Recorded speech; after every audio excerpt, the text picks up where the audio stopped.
సంవత్సరాల తరబడి government job కోసం వేచి చూస్తున్నారా? కేవలం 8 నెలల్లో మీ కల నెరవేర్చుకోండి. వెంటనే కింది నంబర్స్‌కి కాల్ చేయండి. నమస్తే రమ్మగారు. నమస్తే జయ. మంచి కథ చెప్పుకుందామండి. జింక మంత్రం కథ చెప్తాం. ఓకే. బాగుంది కదా పేరు. పూర్వం ఒక పల్లెటూరులో ఒక బద్దకస్తుడు ఒక ఆయన ఉండేవాడు. ఏ పని చేసినా బాగా డబ్బులు వచ్చేవి కాదు. పని చేయాలి, డబ్బు కావాలంటే పని చేయొద్దు. ఎవరికి మాత్రం ఎవరైనాను అంతేగా. అంతే కదా. ఈ పొట్ట నిండదు. పైగా ఏమిటో చీత్కారాలు, వాళ్ళు వీళ్ళు గసురు కొట్టాలు వేసి ఎవరి దగ్గరైనా పని చేస్తే వాళ్ళ గొప్ప కింద వీడికి పడి ఉండాలి. విసుగు పుట్టేసింది. అయితే ఏమైందట, ఓసారి ఎవరో ఒక సన్యాసిని చూశాడు ఆయన. ఆ సన్యాసికి చాలా మర్యాద గౌరవం లభిస్తున్నాయి. ఎవరింటికైనా వెళ్తే వాళ్ళు చక్కగా భోజనం పెడతారు. హాయిగా ఉంటాడు. ఇల్లు లేదు, వాకిలు లేదు, గోల లేదు, ఎవరి పంచనైనా పడుకోవచ్చు. వాళ్ళు మర్యాదగా చూస్తారు. ఇది బాగుంది, బైరాగి వేషం వేద్దామని ఆయన బైరాగి వేషం వేసుకున్నాడు. ఖర్చు లేకుండా బతికేయటం కోసం ఏ పని చేయక్కర్లా. ఇల్లు వాకిళ్ళు సామాన్లు వ్యవహారాలు ఏమీ లేవు. ఊరూరా తిరుగుతుంటే ప్రయాణాలు అవుతాయి. బైరాగి సన్యాసి గారని ఎవరో ఒకళ్ళు ఎక్కించుకుంటారు. ఏ బండికి డబ్బులు ఇవ్వక్కర్లా సన్యాసి కాబట్టి, ఏ పడవకి డబ్బులు ఇవ్వక్కర్లా. ఇవన్నీ ఆలోచించుకుని బైరాగి వేషం చాలా బెనిఫిట్స్ ఉన్నాయి. సన్యాసి వేషంలో చాలా బెనిఫిట్స్ ఉన్నాయని ఓ బైరాగి వేషం వేసుకున్నాడు. అది తిరుగుతూ ఉండేవాడు. అయితే ఒక పల్లెటూళ్ళలో ఒక రామయ్య భీమయ్య అని ఒక ఆయన ఉండేవాడు. ఒక ఊళ్ళో, ఈయన వెళ్ళిన ఊళ్ళో. ఆయనకి ఏమనిపించింది, ఆయన ఇలాంటి వాడే కానీ కొంచెం పనిమంతుడే పాపం.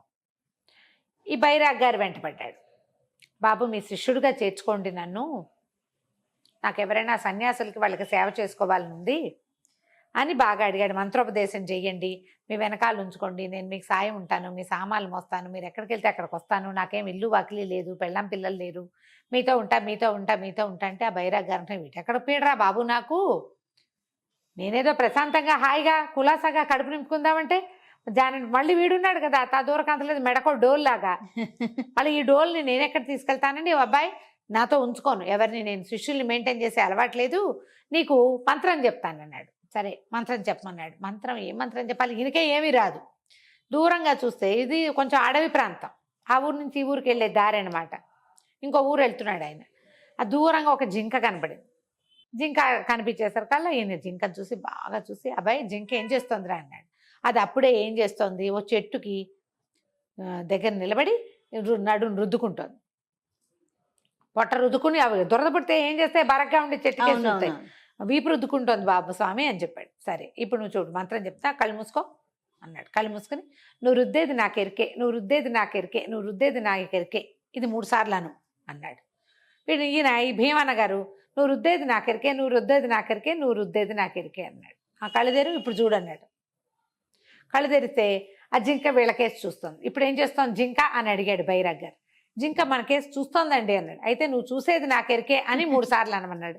ఈయన ఈ భీమన్న గారు నువ్వు చూసేది నాకెరికే, నువ్వు చూసేది నాకెరికే, నువ్వు చూసేది నాకెరికే అన్నాడు. 3 అయిపోయినాయి. అక్కడి నుంచి మళ్ళీ చూస్తే ఈసారి వెళ్ళిపోతాం, జింక వెళ్ళిపోతాను స్వామి అన్నాడు. సరే నువ్వు పోయేది నాకెరికే అని అనమన్నాడు. నువ్వు పోయేది నాకెరికే, నువ్వు పోయేది నాకెరికే, నువ్వు పోయేది నాకెరికే 3 సార్లు. 3 మంత్రాలు, ఒక్కొక్కటి 3 సార్లు అనాలి. దీన్ని అట్లా జపిస్తూ ఉండు, నీకు సిద్ధి లభిస్తుంది, బాగుంది, నీ జీవితం అత్యున్నత స్థాయికి వెళ్ళిపోతుందని చెప్పాడు. ఆయన దాన్ని ఆయన పోయాడు. ఈయన పాపం జపం చేసుకుంటూ ఉండేవాడు. నువ్వు రుద్దేది నాకెరికే, నువ్వు రుద్దేది నాకెరికే, నువ్వు రుద్దేది నాకెరికే. అక్కడి నుంచి నువ్వు చూసేది, నువ్వు చూసి పోయేది. 9 మంత్రాలు కదా, 9 వాక్యాలు. అవే 9 వాక్యాలు మళ్ళీ మళ్ళీ మళ్ళీ మళ్ళీ రటన చేసుకుంటూ ఉండేవాడు. ఎవరైనా పిలిచి అన్నం పెడితే తినేవాడు, కానీ జపం మాత్రం చేసుకునేవాడు. సరే ఏమైంది, ఒకనాడు ఇది చిన్న ఊరు కదా, పక్కన పెద్ద నగరం ఉంది, వీళ్ళ రాజ్యం అదే అనమాట. నగరాలకు చుట్టుపక్కల ఉన్న పల్లెల్లో వీళ్ళు ఉన్నారు. నగరానికి వెళ్ళాడు. ఊరికే ఆ నగరానికి ఒక రాజుగారు ఉన్నాడు. ఆయనకి 50-60 ఏళ్ళు వచ్చేదాకా సంతానం కలగల. ఆయనకు ఒక కుర్ర మంత్రి ఉన్నాడు, ఓ 50 ఏళ్ళవాడు, ఈయనకంటే ఓ 10-12 ఏళ్ళు చిన్నవాడు. అతను ఏమనుకున్నాడంటే రాజుగారికి సంతానం కలగదు, రాజ్యం అంతా మన చేతిలో ఉంది, ఈయన తర్వాత ఈ రాజ్యం మన స్వాధీనమై మన కొడుకులకు వస్తుందని నమ్మాడు. ఓకే. అయితే రాజుగారికి 60 వచ్చాక సడన్గా భార్య గర్భవతి అయింది. చిన్నరాణి గారు కుమారుడు కలిగేశాడు. ఈ మంత్రికి చాలా మంటగా ఉంది, ఏం చేయాలో తెలియటల్లా. అయితే ఏమైంది, ఎవరినైనా కూడగట్టుకోవడానికి తన మంత్రాంగం బయటపడుతుందని భయం.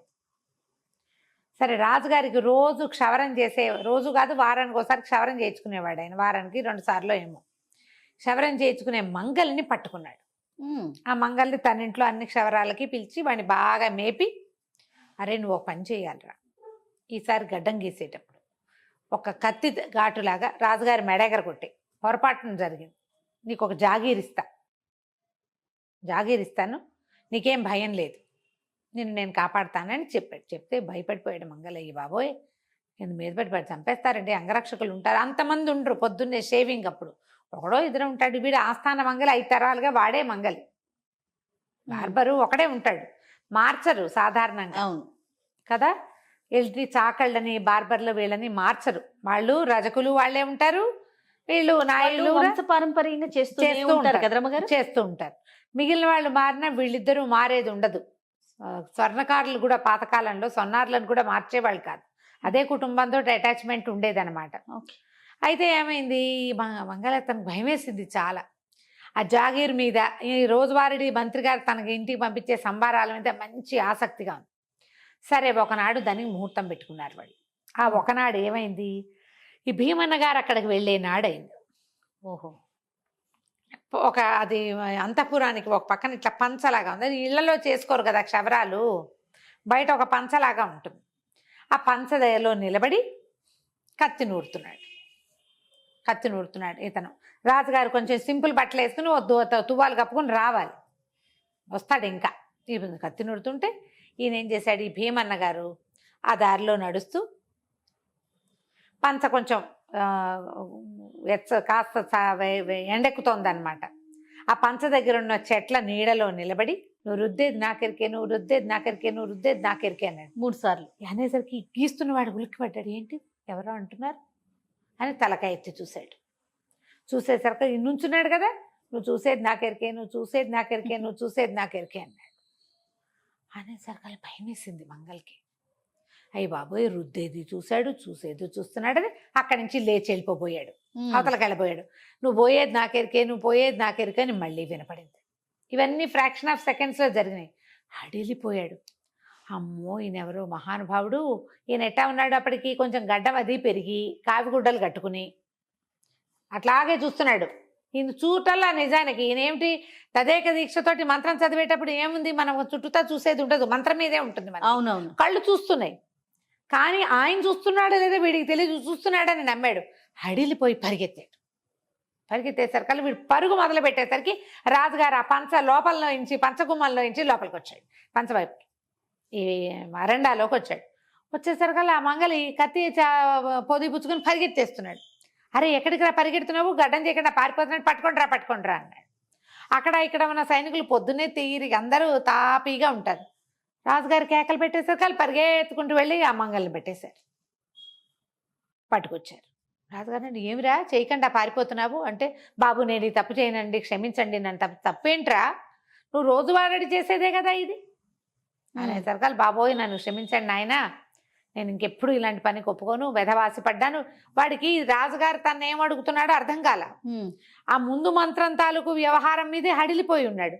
మనం భయపడితే ఏం మాట్లాడుతున్నామో తెలీదు, అవతల వాళ్ళు ఏం చెప్తున్నారో మనం అర్థం కాదు. ఈ కంగారులో వీడు కాస్త విషయం చెప్పేశాడు. మిమ్మల్ని చంపేస్తే నాకు జాగీరిస్తానన్నారండి, రాజద్రోహానికి పాల్పడేవాడిని. ఈ లోపల ఈ కేకలు అరుపులు, ఈ సైనికులు పరిగెత్తడాలతో జనాలు చాలా మంది చేరేసరికి రాజుగారి వీళ్ళు వచ్చారు, మన అంగరక్షకులు. వీడిని రెక్కలెక్క తీసి నుంచోబెట్టారు. నిజం చెప్పు ఏం జరిగింది ఏంటంటే, మంత్రి గారు నాకు ఎన్నో బహుమతులు ఇచ్చాడు, ఎన్నో సంబారాలు మా ఇంటికి పంపించాడు. ఇవాళ మీ పీకొత్తరించేస్తే నాకు జాగీరిస్తానన్నాడు, నన్ను క్షమించండి. ఆయన ఎవరో మహానుభావుడు ఇక్కడ నిలబడి మంత్రాలు చదివి నన్ను రాజద్రోహం చేయనివ్వకుండా ఆపాడు అన్నాడు. అనేసరికల్లా ఎవరు మహానుభావుడు అంటే, ఆ చేరిన గుంపులో అయితే ఈయన కూడా వెళ్ళిపోతున్నాడు భయమయ్య గారు. ఓకే, ముందుకు వచ్చి ఈ మహానుభావుడేనండి అనేసరికల్లా ఆయన పట్టుకొచ్చారు. బాబు మీరు వాళ్ళు నన్ను రక్షించారు, లేకపోతే మంగళవాడు నన్ను చంపేసంటే, మంగళవాడెవడు మీరెవరు అన్నాడు ఆయన. ఆ భీమన్నకి ఇదేం పట్టలేదు. అక్కడి నుంచి అంగరక్షకులు పరిగెత్తుకుంటూ వెళ్ళి మంత్రి గారి పెడరెక్కలు విరిచి పట్టుకొచ్చారు. 2 దెబ్బలు కొట్టేసరికల్లా ఆయన నన్ను క్షమించండి, నేను మిమ్మల్ని చంపేద్దాం అనుకున్నానని బయటకు వచ్చాడు. ఇంతకీ ఈ కథ అంతా ఎట్టా బయటపడింది, ఆ భీమన్న గారి జింక మంత్రం వల్ల. జింక మంత్రమే అది, అంతే. ఆయన పిలుచుకొచ్చారు. బాబు ఏంటంటే, నాకెవరో గురుగారు మంత్రం ఇచ్చారు, నేను ఆ మంత్రం పునశ్చరణ చేసుకుంటున్నాను, అంతేగాని ఇక్కడ జరిగిందేమీ నేను చూడలేదంటే. కానీ అతని వల్లే ఈ ప్రమాదం తప్పింది రాజుకి. అక్కడి నుంచి మంత్రి గారిని ఏమో తీసిపోయి జైల్లో పడేసి ఈ జింక మంత్రం చదివిన భీమన్న గారిని, బాబు ప్రభుత్వంలో ఒక మంచి ఉద్యోగం ఇస్తాం, హాయిగా ఇక్కడ ఉండండి, చక్కగా పెళ్లి చేసుకుని పిల్లల్ని అందరు కానండి, ఆయనకి రాజ్యంలో మంచి సముచితమైన స్థానం ఇచ్చి, ఆయన వల్లే రాజుగారి బతుకు బయటపడింది, బతుకు బాగుపడింది, లేకపోతే అదే. చచ్చిపోయేవాడు కదా. అదేలే. ఆయన చక్కగా ఉంచుకున్నారు. మంత్రోపదేశం వల్లే నాకు ఇంత మంచిది వచ్చిందని ఆయన నమ్మాడు. నమ్మకంతో చేస్తే ఏదైనా కూడా నువ్వు రామా అన్నా ఫలిస్తుంది, రావా అన్నా కూడా ఫలిస్తుంది. గురువు మీద నమ్మకం ఉండాలి ఒకటి, మంత్రం మీద నమ్మకం ఉండాలి రెండోది. ఈ రెండు ఉంటే ఏది ఏదైనా చేసినా ఫలితం ఫలిస్తుంది. ఉంటుంది. కాదు కంచికి మనం ఇంటికి. బాగుంది రమ్మగారు. నమస్తే. నమస్తే.